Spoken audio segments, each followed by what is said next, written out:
নমস্কার বন্ধুরা। পরোটা কিন্তু আমরা অনেক রকম খেয়েছি, তবে মিষ্টি পরোটা কি কখনো খেয়েছো? কি আশ্চর্য হচ্ছ? হ্যাঁ বন্ধুরা, আজকে বানাবো গোলাপ জামুনের পরোটা। এটা ভীষণ সুস্বাদু হয় খেতে। আমরা তো সবাই পরোটার সাথে মিষ্টি খেতে পছন্দ করি। আমি তো অনেক মিষ্টি লাভার, আর পরোটা হলে তো আর কথাই নেই। এবার প্রথমে এখানে একটা আটার ডো নিয়েছি, এটা নর্মাল।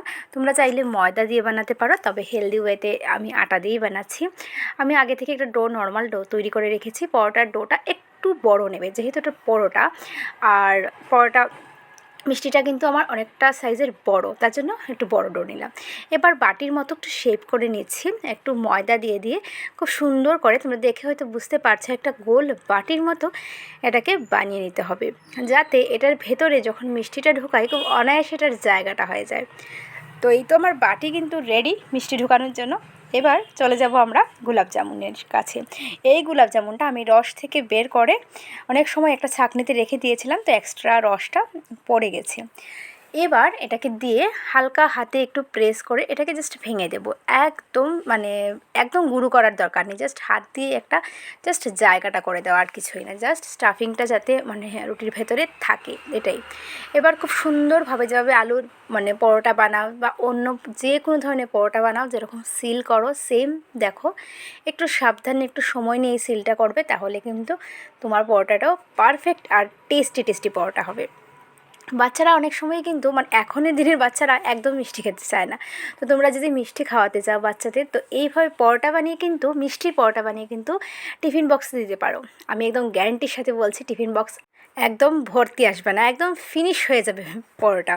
তো এবার দেখে নিলে বন্ধুরা, আমি ভালোভাবে সিল করে এবার হাত দিয়ে জাস্ট হালকা করে একটু প্রেস করে নিচ্ছি। সাথে সাথেই তুমি যদি এটাকে বেলুন দিয়ে বেলার চেষ্টা করো, তাহলে মিষ্টিটা কিন্তু বেরিয়ে যাবে, তোমার পরোটাটা তৈরি হবে না।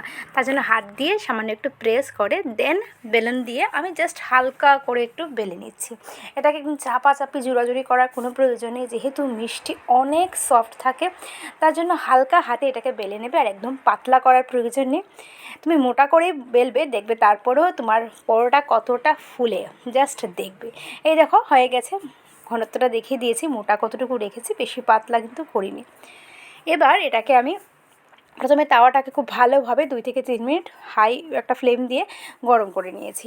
এবার 1.5 মিনিট এটাকে টাচ করবে না, 1.5 মিনিট পর এটাকে উল্টে দেবে। আর না হলে সাথে সাথে যদি উল্টে দাও, তাহলে পরোটা কিন্তু একদম ভেঙে গুঁড়ো হয়ে যাবে, তখন আর বলবে না যে আমি বলেছি তার জন্য এরকম হয়েছে। এবার উপর থেকে একটু তেল দিয়ে দিচ্ছি, ঘি বা বাটার দিতে পারো তোমরা, তবে এটা যেহেতু গোলাপ জামুনের নিজস্ব একটা ফ্লেভার থাকে, তার জন্য ঘি আর বাটার লাগেনি।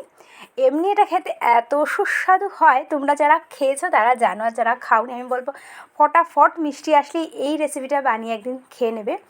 আর দেখো, এই পরোটাটা ভাজতে একটু টাইম নিয়ে ভাজবে, আঁচটা কম আঁচ মিডিয়াম আঁচ করে। দেখো এরকম কালার আসলে তোমরা বন্ধ করে দিতে পারো, তবে আমি কি করব, আমি আঁচটা বাড়িয়ে আরও 30 সেকেন্ড করে একটু ভেজে নেব, কারণ আমি একটু ওপরটা একটু ক্রিস্পি চাইছি, কারণ ভেতরটা যেহেতু মিষ্টি আছে অনেকটা সফট, তার জন্য ওপরটা যদি একটু ক্রিস্পি হয় বেশ ভালো লাগবে। দেখো এবার বন্ধ করে দিয়ে সার্ভ করে দিয়েছি গোলাপ জামুনের পরোটা। তো আজকের ইউনিক ভিডিওটা যদি ভালো লাগে, লাইক কমেন্ট সাবস্ক্রাইব করতে ভুলবে না চ্যানেলটাকে। আর হ্যাঁ বন্ধুরা, পেজ থেকে দেখে থাকলে অবশ্যই ফলো করে দিও।